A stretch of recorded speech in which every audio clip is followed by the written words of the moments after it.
అనుదినము దేవా నీ కృపావార్త నాకు వినిపించు, అప్పుడు దినమెల్లా మేము సంతోషించేదము. దినమెల్లా మనం సంతోషంగా ఉండాలంటే, దేవుని కృపావార్త వినాలంటే, ఆ దేవుని కృపావార్తలో నుండి ఒక వాక్యాన్ని మనం ధ్యానం చేసుకుందాం. సామెత 12:3 భక్తిహీనత వల్ల ఎవరునూ స్థిరపరచబడరు, నీతిమంతుల వేరు కదలదు.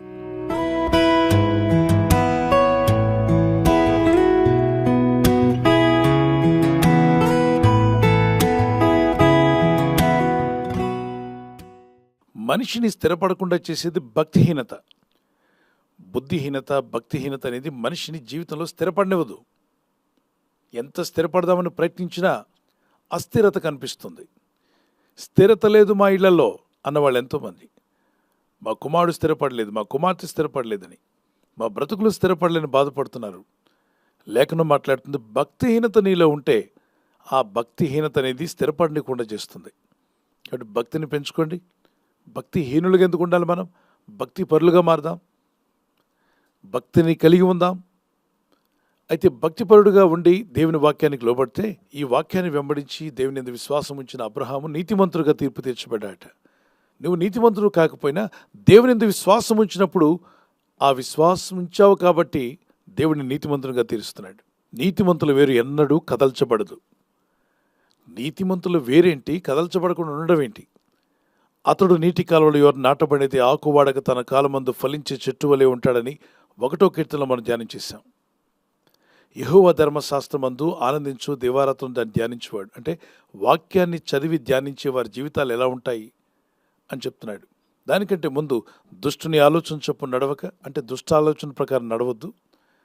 పాపుల మార్గములు నిలవక, పాపులు రకరకాల పాపక్రియలు చేస్తున్నప్పుడు ఆ మార్గంలో నువ్వు వెళ్ళొద్దు. అపహాసకుల పక్కన కూర్చుండక, ఇది అపహాసం చేసేవారి పక్కన నువ్వు కూర్చోవద్దన్నాడు. మరి ఈ 3 పనులు చేస్తే సరిపోదు. 4వది, యెహోవా ధర్మశాస్త్రమందు ఆనందించు, దివారాత్రము దాన్ని ధ్యానించేవాడు ధన్యుడు. అతడు ఎవరు? ఈ వాక్యాన్ని ధ్యానించే వ్యక్తి. ఆనందంగా దేవుని వాక్యాన్ని ధ్యానించేవారు ఉంటారే, అతడు నీటి కాలంలో ఎవరు నాటబడినది ఆకువాడక తన కాలమందు ఫలించే చెట్టు వలె ఉంటాడు. నువ్వు ఫలించే చెట్టు వలె ఉంటావు. మీరు పచ్చగా ఉండాలని దేవుని చిత్తం, మీరు వర్ధిల్లాలని ప్రభు కోరుతున్నాడు. అందుకంటే నీతిమంతుని వేరు ఎండిపోదు. ఒక చిన్న కీర్తన పాడుకుందాం ప్లేరా. దుష్టుల ఆలోచన చెప్పున నీ నడువక, పాపుల మార్గమున నేను నిలువక. దుష్టుల ఆలోచన చొప్పున నీ నడువక, పాపుల మార్గమున నేను నిలువక. అపహాసకులు కూర్చుండు చోట కూర్చుండక, నీ వాక్యము నేనే నిత్యము ధ్యానింతును. అపహాసకులు కూర్చుండు చోట కూర్చుండక, నీ వాక్యము నేనే నిత్యము ధ్యానింతును. ఆనందమే సంతోషమే నీ వాక్య ధ్యానములో, ఆనందమే సంతోషమే నీ వాక్య ధ్యానములో. నీ జీవవాక్యమునందు నిత్యము ఆనందించుచు, దివారాత్రములు నే ధ్యానము చేసెదను. నీతిమంతుని వేరు కదల్చబడదు. గమనించండి, ఒక చెట్టుకు వేర్లు ఎన్నో ఉంటాయి. ఆ వేర్లు కదిలిపోతే చెట్టు కదిలిపోయినట్టే. కొన్ని చెట్లు భయంకరమైన గాలి తుఫాన్లు వచ్చినప్పుడు ఎన్నో వందల సంవత్సరాలున్న చెట్టు కూడా వేర్లతో సహా పెకిలించబడి పడిపోవడం ఎప్పుడైనా చూసారా? మీరు చూడొచ్చు ఆ స్క్రీన్లో, వేర్లతో సహా పెకిలించబడి చెట్టు కూలిపోయింది. మనకు బాధగానే ఉంటుంది. అరే, కొన్ని వందల ఏళ్ళ నుండి ఉన్న చెట్టు ఏర్లతో సహా కదిలించబడింది. ఇక్కడ దేవుడు అంటున్నాడు, నీతివంతుని వేరు కదల్చబడదు. ఎటువంటి గాలి తుఫాను వచ్చినా, పరిస్థితులు ఏ విధంగా నీ మీదకి వచ్చినా, శోధన కావచ్చు, శ్రమలు కావచ్చు, శత్రువులు కావచ్చు, స్థితిగతులు కావచ్చు, వ్యాధి రోగాలు కావచ్చు, ఎలాంటి గాలి తుఫాను నీ మీదకి వచ్చినా నీ వేరు కదలదు. దేవుడు నీ వేరును కదలలేకుండా, అంటే నీ లోపల దేవుడు దాచి ఉంచిన ఆశీర్వాదకరమైన దీవెనలు నీ యొద్ద నుండి ఎవరు తీసేయలేరు. గాలి తుఫాన్ టైంలో కొన్నిసార్లు ఆకులు ఊడిపోవడం మీరు చూస్తారు, కొమ్మలు విరిగిపోవడం చూస్తారు. మీరేం భయపడనక్కర్లా. పోయిన కొమ్మలు తిరిగి వస్తాయి, పోయిన ఆకులు తిరిగి వస్తాయి, పోయిన కాయలు తిరిగి వస్తాయి. కానీ వేర్లతో సహా పెకలించబడింది అనుకోండి, ఇక ఆ చెట్టే లేనట్టు. కొన్ని పోగొట్టుకున్నట్టుగా మీకు అనిపించవచ్చు. వాటికన్నా విస్తారంగా, పోగొట్టుకున్న వాటికన్నా విస్తారంగా ఇవ్వగల శక్తిమంతుడైన దేవుడు మీ పట్ల కార్యం చేయగలరని నమ్మితే దేవునికి స్తోత్రం చెప్పగలరా? విశ్వాసం ఉంచు, ప్రార్థన చేయి. నేను చిన్నవాడినై ఉంటిని, ఇప్పుడు ముసలివాడినై ఉన్నాను. అంటే ఒక అనుభవంతో చెప్తున్నాడు. నేను చిన్నవాడినై ఉంటిని, ఇప్పుడు ముసలివాడినై తిని. అంటే చిన్నతరం నుండి ముసలితనం వరకు ఆయన గమనించాడట. కొందరు బ్రతుకులను చదివాడు ఆయన, కొందరు జీవితాలను రీడ్ చేశాడు, చదివేశాడు. అంటున్నాడు, నీతిమంతులు విడవబడలేదు. ఎక్కడ శ్రమలు వచ్చినట్టే ఉన్నాయి, బాధలు వచ్చాయి, ఇబ్బందులు వెళ్ళారు, కానీ దేవుడు మాత్రం వారిని విడిచిపెట్టలేదు. అంతేకాదు వారి సంతానము భిక్షమెత్తుట నేను ఎక్కడా చూడలేదు. అంటే నువ్వు భక్తి కలిగి జీవిస్తే నీ పిల్లలు ఎక్కడ భిక్షమెత్తుకోకుండా దేవుడు కాపాడబోతున్నాడు. నీవు దేవుణ్ణి ఆశ్రయిస్తే మరొకరు ఆశ్రయం కొరకు నీ పిల్లలు వెళ్ళాల్సిన అవసరం లేదు. ఆయనే మీ కుటుంబానికి ఆశ్రయదుర్గంగా ఉండి కాపాడునుగాక. ఊరకుక్కలు మురిగినట్టుగా కొందరు మరుగుతూ ఉంటారు. మిమ్మల్ని లేకుండా చేస్తాం, మీ బ్రతుకులు కనబడకుండా చేస్తామని. వారి మాటలన్నీ గాలి మాటలే. నిన్ను స్థిరపరిచిన వాడు మనుషుడు కాదు, దేవుడు. చూడండి ఒకసారి, సూర్యచంద్ర నక్షత్రములు, భూమి దాని యందు సర్వము ఆయన స్థిరపరిచాడు. కాబట్టే ఇన్ని ఏండ్లగా ఇంకా భూమి ఉంది, ఆకాశం ఉంది, సముద్రం ఉంది, మరి సూర్యచంద్ర నక్షత్రాలు ఉన్నాయి. ఆ దేవుడు నిన్ను స్థిరపరిచాడు. భూమి మీదకి ఎన్ని తరాలు వచ్చాయి, ఎన్ని తరాలు పోయాయి ఒకసారి ఆలోచించాయి. 2-3 వేల సంవత్సరాల క్రితం ఉన్న మనుషులు ఇప్పుడు ఉన్నారా? అందాక ఎందుకు 200 సంవత్సరాల క్రితం ఉన్న వ్యక్తి ఇప్పుడు ఉన్నాడా? ఈ లోకాన్ని విడొచ్చి వెళ్ళక తప్పదు. అయితే దేవుని యందు భయభక్తి కలిగిన వారి గొప్ప నిరీక్షణ అంటే, ఇహమందే కాదు, మనము కన్ను మూసిన తర్వాత పరలోకమందు కూడా మనకు స్థానం ఉంది. మన పేర్లు జీవగ్రంథమందు రాయబడుతున్నాయి. నీవు స్థిరంగానే ఉంటావు దేవునిలో. సామెత 12:12 సెకండ్ హాఫ్లో మనం చదివితే, నీతిమంతుల వేరు చిగుర్చును.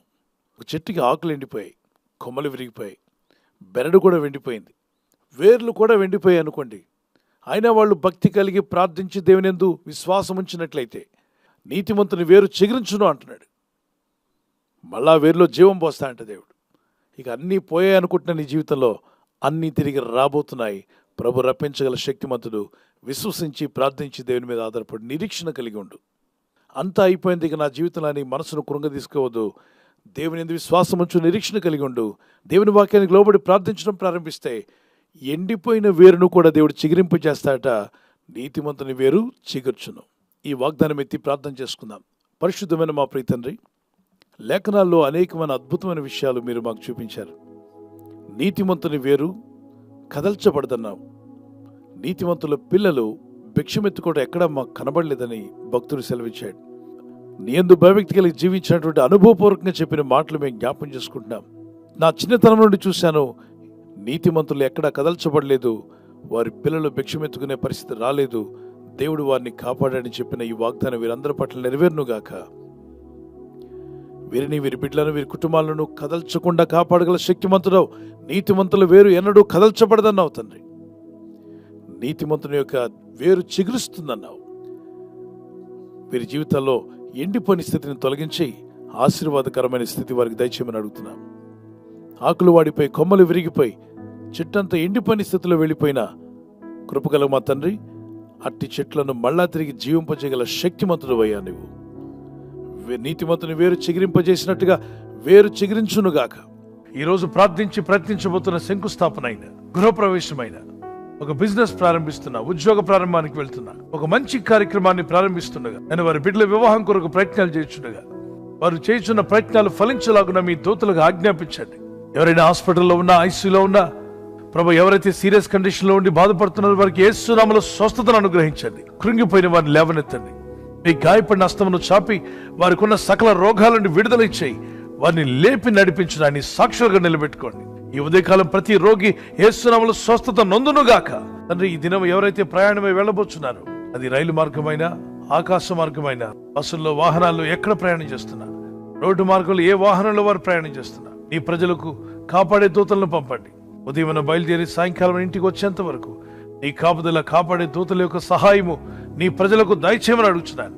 నూతన చిగురు వారికి దయచేయండి, నూతన ఆశీర్వాదాల వారికి దయచేయండి, నూతన దీవెనలు అడుగుపెట్టే కృపను వారికి దయచేయండి. పాతవి గతించును, సమస్తము నూతనంగా మార్చగల శక్తిమంతుడు నీ నామములో ప్రార్థిస్తున్నాం. వీరి జీవితాల్లో ఉన్నటువంటి వేదన, దుఃఖము తొలగిపోయి సమాధానము, నెమ్మది ఇప్పుడే వీరికి అనుగ్రహింపబడును గాక. వీరును, వీరి కుటుంబస్తులు, అలాగే నీ యందు విశ్వాసం ఉంచి ప్రార్థించబోతున్నటువంటి నూతనంగా నమ్ముకున్న వారు కూడా నీలో బలపరచబడి వారి ఆత్మీయ జీవితాలు కూడా స్థిరపరచబడి వర్ధిల్లే కృపనిమ్మని, వీరు ఫలించి అభివృద్ధి పొందుటకు నీ సహాయం దయచేయమని యేసుక్రీస్తు వారి యొక్క పరిశుద్ధ నామములో అడుగుచున్నామా పరలోకపు తండ్రి. ఆమేన్.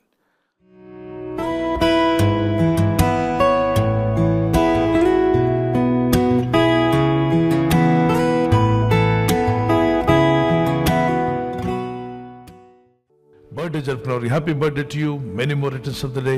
May the lord continue to bless you.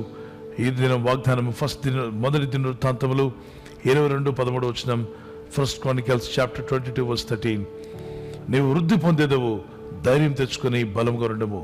You will have success, be strong and courageous. You will have success and be strong and courageous. And you can say like this, I will have success and I will be courageous and I will be strong in the Lord. దేవుని వాక్యం చేత మీరు బలపరచబడుదురుగాక. మీరు వృద్ధి చెంది అభివృద్ధి పొందాలని ప్రభు కోరుచున్నాడు. ఈ బర్త్డే దినమున ప్రభు మరింతగా శక్తిని, బలమును, కృపను దేవుడు మీకు దయచేసి ఆ నూతన దినాన్ని, నూతన సంవత్సరాన్ని దయాకిరీటం మీకు ఇచ్చి ఉండగా ఈ సంవత్సరం ఎల్లా రాబోయే సంవత్సరాలు దీర్ఘాయుష్తో దేవుడు మిమ్మల్ని తృప్తిపరుస్తుండగా మీరు ఆయన్ని ఘనపరిచేవారుగా ఉందరుగాక. దయాకిరీటం మీ మీద దేవుడు పెట్టి showers of blessings May God may pour out upon your life. ప్రభు తన దీవెన మీ మీద కుమ్మరించునుగాక. ఆయన సాక్షులుగా మీరు వాడబడుదురుగాక. ఆమేన్. అలాగే వెడ్డింగ్ యానివర్సరీ జరుపుకునే వారికి నా కృప నిన్ను విడిచిపోదు.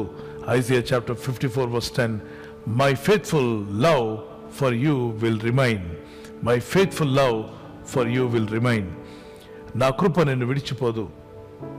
యెషయా 54:10.